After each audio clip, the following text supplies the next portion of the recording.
We're going to talk a little bit about more the polymer and plastics basics here. There's been a lot of terminology that you guys have been hearing with the past talks, and so actually I'm going to go over a lot of that and let you know what it exactly means. So plastics, I mean, really, they're used everywhere. I mean, you have anything from semiconductors to chemical treatment to solid waste. I mean, all of these areas, you're going to use plastic piping, plastic valves. And the reason for that is that really there's a lot of benefits to using plastics. They're going to be lower cost, they're going to be lighter weight, they're going to be easy to use. So there's a lot of benefits to using these plastics and thermoplastics. Okay, hold on, let me pause a second here because what is a thermoplastic? What are we talking about here? So let's take a look here. First, let's start at the very beginning. What's polymer? Okay, so polymer is just basically a macromolecule, which is a really fancy word for just a really big molecule.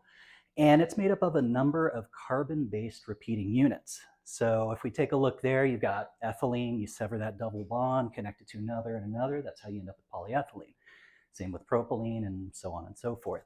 So once these materials are assembled, they're going to come in two general flavors. You're going to have your thermoplastics and you're going to have your thermosets. So thermoplastics are going to be things like your polyethylene, polypropylene. I mean, in fact, this is actually where the term plastic comes from, is this. And basically what it is it's like a jumble of materials, and it relies on molecular entanglement really to give the bulk properties to the material. Thermosets, on the other hand, these are going to be the polymers, but they're actually physically, chemically cross-linked to each other. So it sets up more of a structure. And so both of these are really going to have their advantages and disadvantages here. For thermoplastics, big advantages, this is the type of material that you can melt and recast and recycle. It could be melted again and again and recast, and it'll be just fine. Which also leads to, because it can be remelted, it's also something that can be welded. Now, disadvantages though, these materials are not very great with UV. UV exposure, sun exposure can really degrade these materials quickly. They're also not so great with things like organic solvents. And then finally, because it relies on a jumble of materials, when you add heat into that system, you're going to get more movement of the polymer. And so that translates to a higher coefficient of thermal expansion. Now, thermosets, these are going to be things like your PEX materials, cross-linked polyethylene, vulcanized rubber, but typically these are going to be like adhesives, binders, things like that. And so big advantage to using something like thermosets is because everything's physically connected together, it's going to take more energy to pull it apart. So that translates to a higher tensile strength, a higher tear strength for these materials. Also, because everything's connected together, when you add more energy into that system, you're going to get less movement of the molecules, so you have a lower coefficient of thermal expansion. And then these materials are also extremely cost effective. Now, before I move on, some of you sharp-eyed people might have noticed up here, I have a couple asterisks here by two of those statements for the thermoplastics. Because there is actually a group of material in thermoplastics called fluoropolymers that are resistant to UV and are resistant to a number of different solvents. So that's a special group, and actually we have somebody here who's going to go into a little bit more of the fluoropolymer stuff. Disadvantages here to the thermosets are that they can't be recycled. You can't melt these materials down. I don't know if anyone here has ever seen a tire fire or something like that, but when a tire catches on fire, it doesn't melt. It holds its shape and it just is a flaming ball. Well, that's because it's going to be a thermoset. So these materials, because they can't be melted, you can't recycle them. So materials like PEX, for instance, you're going to need to use something like mechanical joints, like your quick connects, your shark bites, things like that. So we're going to focus mostly on the thermoplastics here.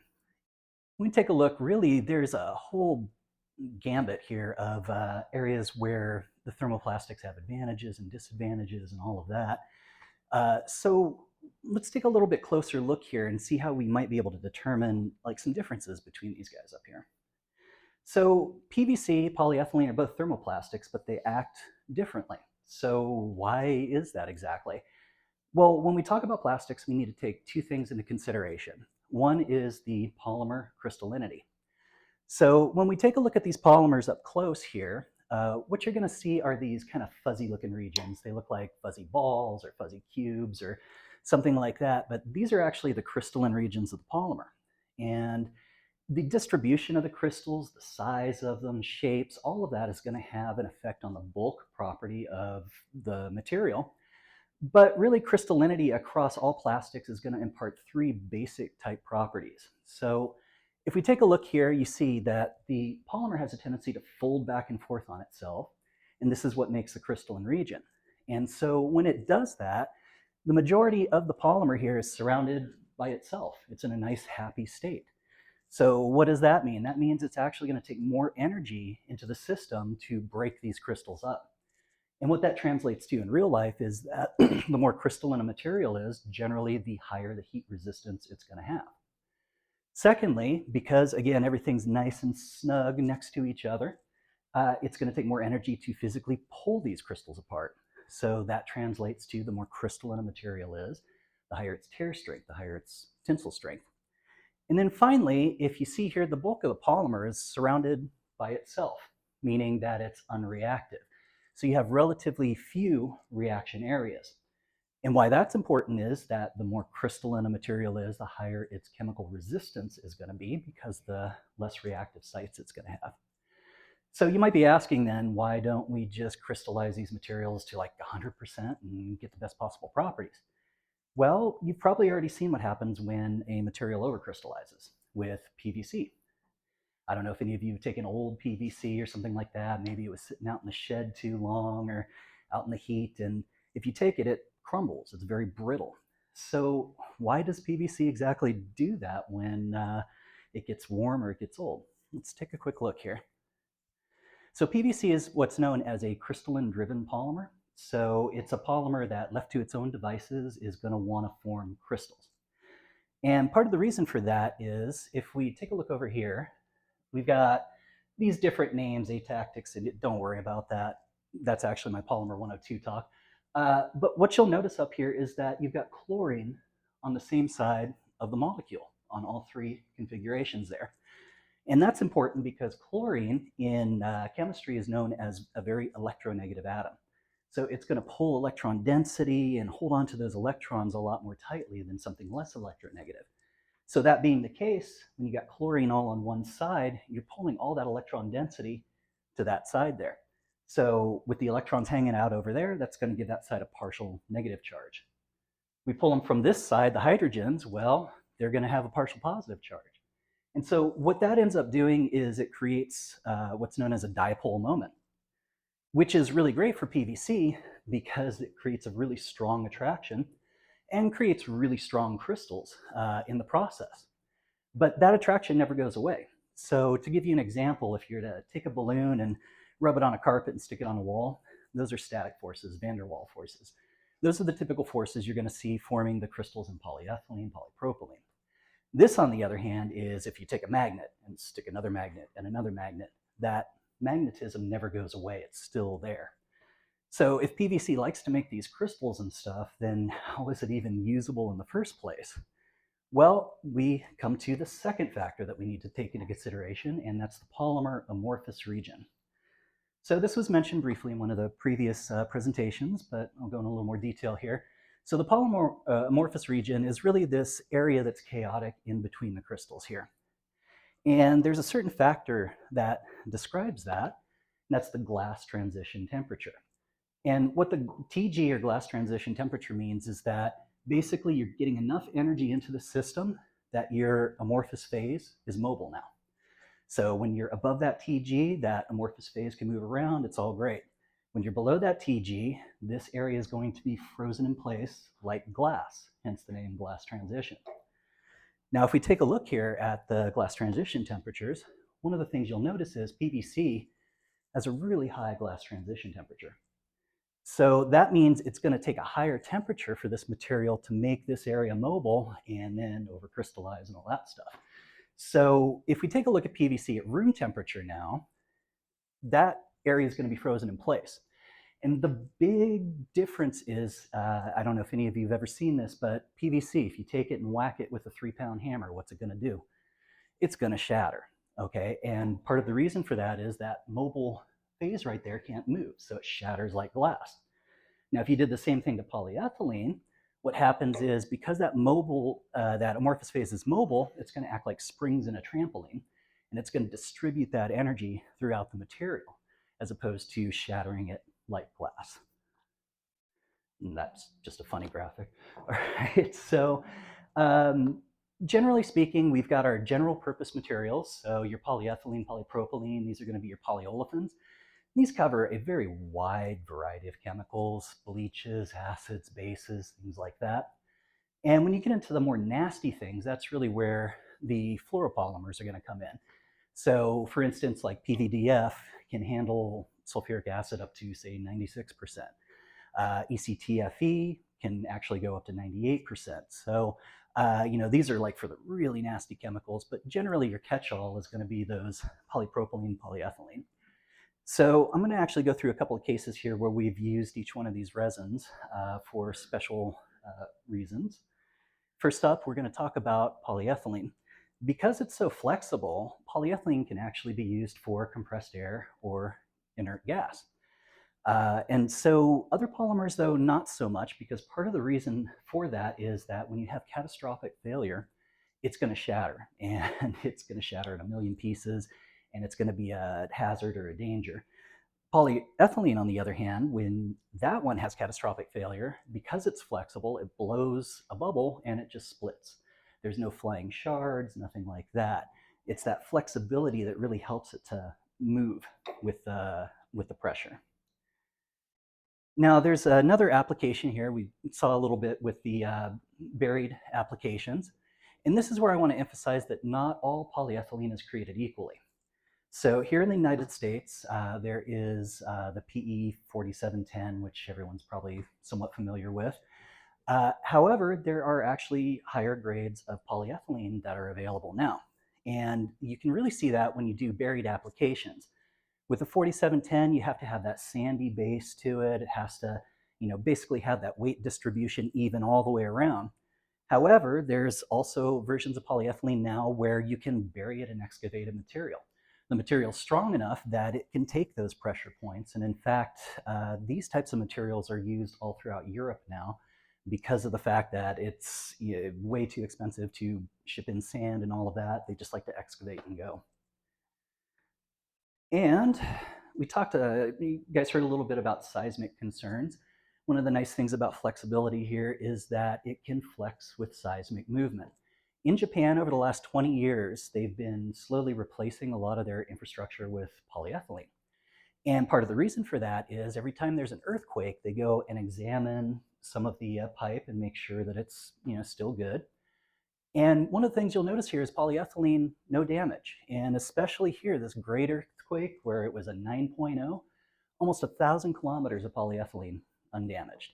And part of the reason for that is you can see here, it flexes, it moves, it bends, so it doesn't necessarily break like other types of materials. So next up, we've got polypropylene. And this is really similar to polyethylene, except it's going to be a little bit more crystalline. It's going to be a little bit more rigid and just a little bit stronger, but generally speaking, chemically, it's going to be about as resistant as polyethylene. But one of the big advantages to polypropylene is that it's a very low density, high strength material. So that means that you can actually do prefabrication offsite and have the prefabricated parts shipped. And it's going to be a lower cost than if you were doing the same with metal or something like that because of the fact that it's comparatively lightweight. And then also because it's a good catch-all for materials, the polypropylenes make really good skids for chemical dosing. And you can use it for multiple chemicals here. So you can see on this particular picture, they've got actually like 5 different chemicals going into the system. So next up, we've got PVDF. And PVDF, I mean, we all know the chemical resistance and all that fun stuff, but there's actually a special case where PVDF was used. Struvite formation is kind of the bane of existence for anybody doing water and wastewater treatment. And what struvite is it's just ammonia, magnesium, and phosphates.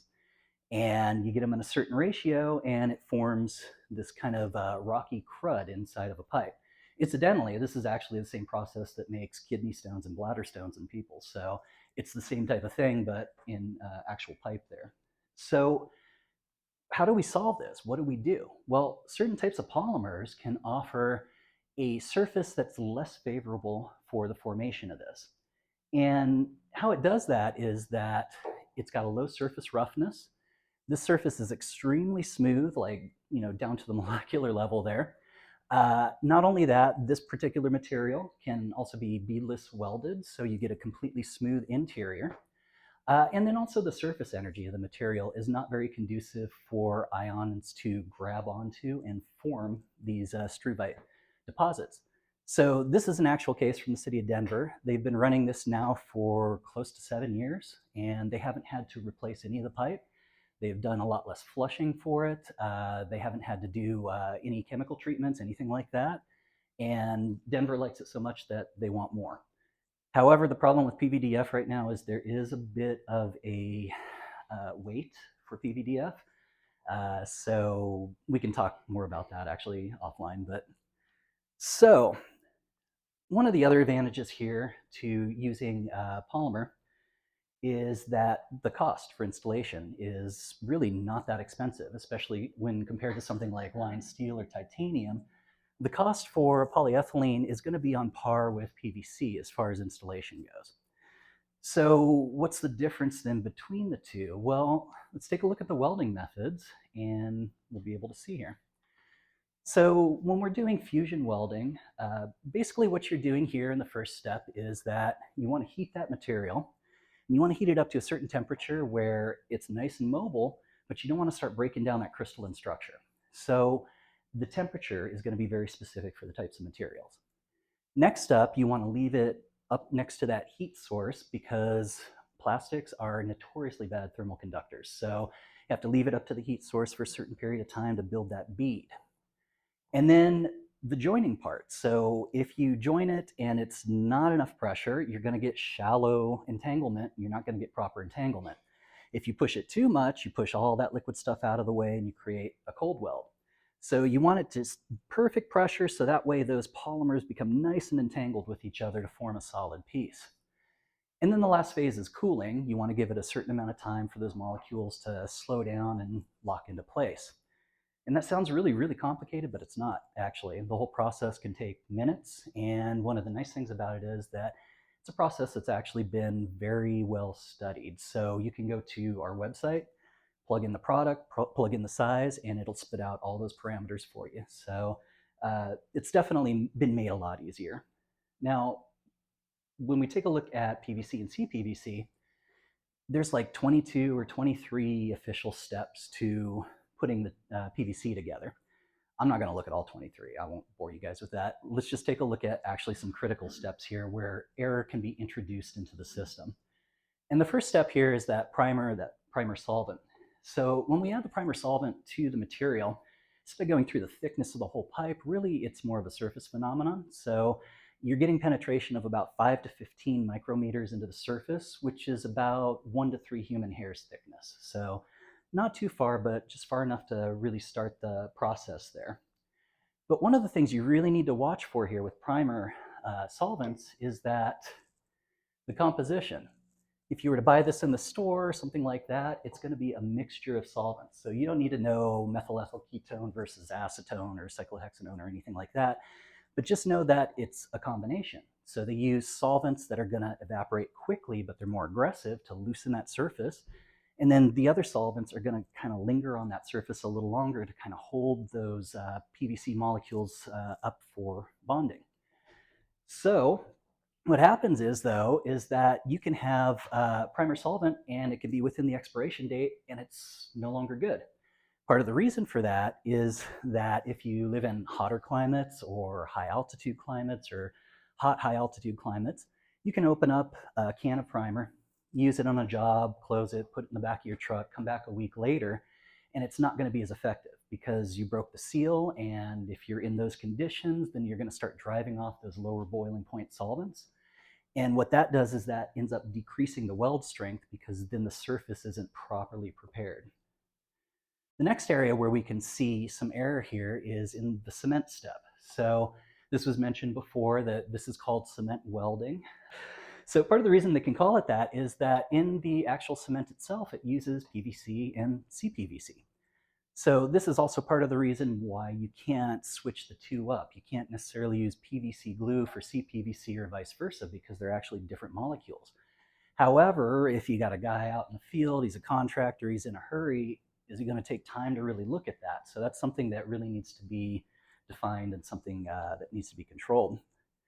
And so all of these things accumulate up to the drying step here. And the drying step can actually take a bit of time, depending on the conditions, if it's humid or something along those lines, if it's cold. All of these things, big diameter, all of these things can play a part in how long the drying time takes. And for some larger stuff, this can take up to a couple weeks. So my question to you is, what contractor is going to want to wait even a day before pressure testing, loan off 2 weeks? So this is another area where there can be some areas where error can be introduced. And if you dry it too fast, what happens is that you end up forming these voids in the material. And the voids themselves really aren't all that bad if you're just running water. Water's not going to be terribly aggressive. But when you start using chemicals like bleach or acid or something like that, now these chemicals are more aggressive and they're going to start attacking those seams. And if you have those voids in there, then it creates a nice little pathway for those chemicals to come out of the system. And when that happens, you end up with something like this. So you can see here at the seams, all the bleach materials leaked out and created all these little icicles hanging off of the thing there. And so that's what happens with PVC when it's not put together properly. There's a bit of that error that can be introduced, and eventually you end up with something like that. So I'm going to talk about one more thing here. We had mentioned this earlier, standard dimensional ratio. Really, the big difference is standard dimensional ratio is one of those things that's used everywhere in the world except the US, kind of like the metric system. But what it is basically is you got the diameter of the pipe and it's divided by the thickness. So that gives you a certain rating. And why that's helpful is that if you've got a pressure rating, say 150 psi, 60 degrees C for some polyethylene pipe that's 1 inch, well, if you use the same SDR, same material, and you go up to 12 inches, 120 inches, that type of thing, then the pipe is also going to be rated the same as that 1 inch pipe. So it takes that calculation kind of out of it and helps you with that. Whereas schedule rating is more of an absolute thickness. Schedule 40 is schedule 40. It doesn't matter what the diameter of the pipe is. So you have to constantly try to recalculate the pressure rating then if you step up in size. So in summary here, really, the total cost of a system isn't necessarily just the material cost, but you got to take installation, catastrophic failure, life expectancy. All of these things need to be taken into consideration. So if you're building a chemical dosing skid and you don't need it around that long, if it's only like a year or something like that before it can be scrapped, well, you can probably get away with using some of the less expensive materials or using something like PVC or something along those lines for the short term. And if you go into the long term, well, then some other materials like the polyethylenes, polypropylenes are going to start looking a little bit better. But of course, I don't want to completely crap on PVC. If you do PVC or CPVC properly, then it'll hold up in these situations. So yeah, that's just about it for me. Thank you guys for listening. And one other thing before I go, this newsletter, Inner Circle, is aimed mostly at engineers and specifiers. It's going to have more technical articles in it. It's not going to be your typical newsletter sales-based article.